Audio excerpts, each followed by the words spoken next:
The Korean War is often called forgotten, mostly due to the comparisons to the later conflict in Vietnam. However, this bloody war and its results were crucial for the Cold War, and in many ways continues to shape our present day, as the chances of reconciliation on the peninsula look dimmer every passing day. Welcome to our series on the Korean War. If you are interested in the history of this era, don't forget to check out our second channel, The Cold War. The link is in the top right corner. Shout out to the sponsor of this video, War Thunder. This free-to-play online military vehicle combat game is available on PC, PS4 and Xbox, and in crossplay between the platforms with no purchase necessary. Just download and play. Great graphics, music, sound effects and realistic physics and damage models fully immerses more than 20 million players worldwide into the massive battles. 3 different modes allows everyone to select the level of realism suitable for them. The developers are very active and constantly provide free major updates to the game and add new features, vehicles and maps. So what are you waiting for? Play War Thunder for free on PC, PlayStation 4 and Xbox One. Support our channel and get a premium aircraft, tank or ship, and a 3-day account upgrade as a bonus by clicking the link in the description. Following the Japanese surrender and defeat in the Second World War, Korea, formerly occupied by Japan, was divided by the USSR and USA along the 38th parallel. The Soviet Union took control of northern Korea, while America occupied the south with the capital Seoul. Korea was first administered by the US-Soviet Union Joint Commission, which aimed to grant independence to Korea in 5 years. Following riots against this decision, the US declared martial law. Soon the work of the Joint Commission was considered ineffective. Paired with worsening relations between America and the Soviet Union, the situation brought about a deepening of Korea's division. The US proposed elections in Korea under the UN's auspices, which was rejected by the Soviets and the Korean Communists, who did not believe that the voting would be fair. As a result, South and North Korea held separate elections, with pro-US forces solidifying their power in the south, while pro-Soviet communists did the same in the north. In 1948, North Korea became a state under the name of the Democratic People's Republic of Korea, while the South declared independence and became the Republic of Korea. Both Soviet and American troops had left Korea before the start of the Civil War, but they had an instrumental role in preparation for the war. The leader of North Korea, Kim Il-sung, and South Korea's Seungman Rhee wanted to take the rest of Korea and were encouraging their respective Soviet and American allies to support them. The Soviets wanted to avoid a direct confrontation with the US and believed that the Americans would not interfere, given their non-intervention in the Civil War in China. Said civil war in China was over, and China's desperate need for Soviet aid, paired with Soviet pressure on China to provide military support to North Korea, led to the Chinese decision to assist Kim Il-sung militarily. Even prior to the start of full-scale military operations in 1950, occasional skirmishes on the border and guerrilla warfare were employed by communists in the south.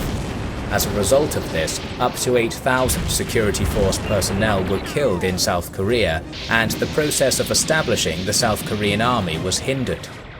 The North was better prepared for the war. By mid-1950, North Korean forces, called the Korean People's Army, KPA for short, numbered between 150 and 200,000 troops, including thousands of Chinese Civil War veterans from Korea.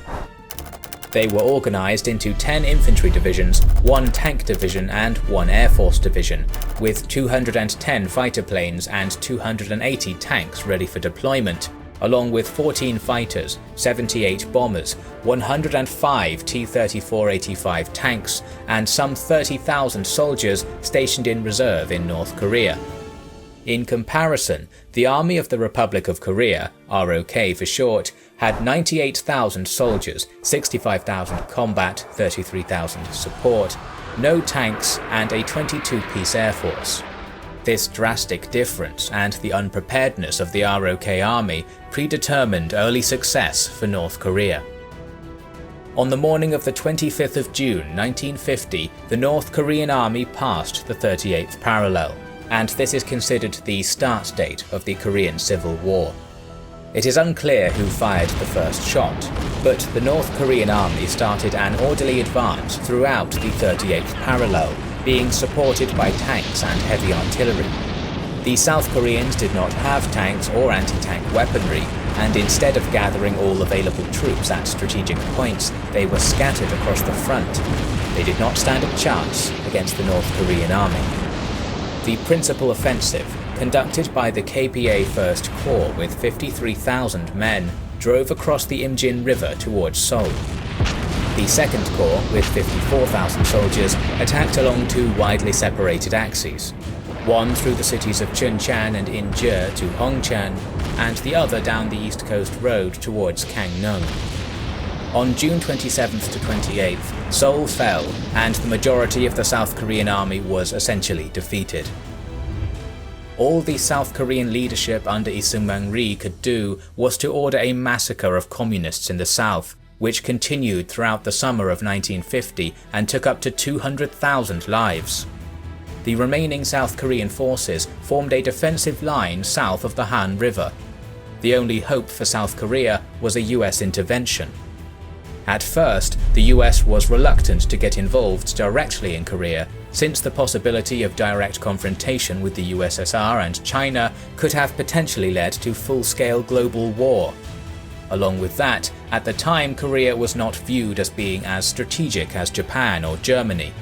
Therefore, there were only 200 to 300 American troops stationed in Korea. The US had decided against interfering in the civil war in China. But the triumph of the communists in China, along with the swift advance of Kim Il-sung in Korea, caused significant concern for the Americans. Firstly, they knew that a united communist Korea would be a serious security threat for strategic Japan. Secondly, the Americans feared that if they did not intervene in Korea, it might be interpreted as a signal of weakness and unwillingness to protect its allies. US public opinion was not against supporting South Korea, especially after the condemnation of the North Korean attack by the UN Security Council, which was boycotted by the Soviet Union at the time, and its approval of the use of force to ensure peace in Korea. Gentlemen, we face a serious situation. We hope we face it in the cause of peace. The only reason for the action which was taken on the advice of all the brains that I could muster, it was hoping, always hoping, that we'll finally arrive at the peace in the world which we anticipated when we created the United Nations. That's the only reason for the action. Thank you very much. In August 1950, President Truman got the consent of Congress to approve $12 billion for military action in Korea. Even prior to the large-scale deployment of US troops in Korea, smaller units were transferred from Japan to thwart or slow down the North Korean advance. The Battle of Osan was the first battle of the Korean Civil War in which American troops participated. The 540-man strong Task Force Smith, a small element of the 24th Infantry Division flown from Japan, faced elements of the 4th Infantry Division and 105th Armored Division of the North Korean Army. Korean ground units were supported by 36 tanks in this battle, against none on the American side. Task Force Smith were able to hold their ground for 3 hours, but had to withdraw under heavy North Korean attack, while suffering 60 dead and 82 captured. During the battle, the 24th Infantry Division's 34th Infantry Regiment was able to set up in Pyeongtaek, 15 miles or 24 kilometers to the south. It would be similarly defeated in the Battle of Pyeongtaek. Over the next month, the 24th Infantry Division would fight in numerous engagements to delay North Korean forces, with similar results. Within a week, the 24th Infantry Division had been pushed back to Daejeon, where it was again defeated in the Battle of Daejeon. The North Koreans, overwhelming US forces time and again, were able to push the 8th Army all the way back to Pusan. By August 1950, the North Koreans controlled the majority of Korea. while the United Nations Command, with South Korean and American troops, plus a small British contingent, controlled a small portion of the southeast, including the port of Pusan, which was strategically vital for the United Nations Command as it allowed for the landing of American troops, tanks, and weaponry. The Battle of Pusan perimeter started on August 4, 1950, and went on until mid-September. Although North Korean troops had advanced quite rapidly through South Korea, resistance by the United Nations forces had weakened them. The North Koreans lost 58,000 of their troops and a large number of tanks, which forced them to rely on less experienced replacements and conscripts. At the beginning of the battle, the KPA had 70,000 men and 40 tanks. During the course of the battle, the North Koreans brought a total of 13 infantry divisions and 1 armoured division to the fight at Pusan perimeter. The total number of UN troops in Korea on August 4th was 92,000, of which 47,000 were in US ground combat units and 45,000 in South Korean combat units. Thus, the UN ground combat force outnumbered the North Koreans 92,000 to 70,000. The UN troops were commanded by a celebrated Second World War general, Douglas MacArthur. In September, more troops and over 500 Sherman and Pershing tanks were transferred to assist the UN troops. The Americans also secured total naval and air domination against the North Koreans, who were much weaker in that respect. This was causing military and logistical difficulties for the KPA. The UN command organized a defense throughout the Pusan perimeter. Natural barriers such as the Nakdong River helped in this regard, while full air domination allowed Americans and South Koreans to move inside the perimeter freely. US forces demolished all bridges over the Nakdong River in the retreat, which caused the deaths of the refugees fleeing to Pusan. North Korean forces had 4 possible routes into the perimeter. To the south, the pass through the city of Masan around the confluence of the Nam and Nakdong rivers. Another southerly route through the Nakdong Bulge and into the railroad lines at Miryang, through the route into Taegu in the north, and through Gyeongju in the eastern corridor. The aim of the UN command was to repel the North Korean offensive and start a counter-offensive. The North Korean 4th and 6th Divisions were up against the American 24th and 25th Divisions in Yeongsang, Masan, and Miryang. The North Korean 2nd and 3rd Divisions were up against the US 1st Cavalry Division and the 1st and 6th South Korean Divisions around Taegu. In the northern part of the Pusan perimeter, the 13th, 8th, 12th and 5th North Korean Divisions were up against the 6th, 8th, 3rd and Cap Divisions from South Korea.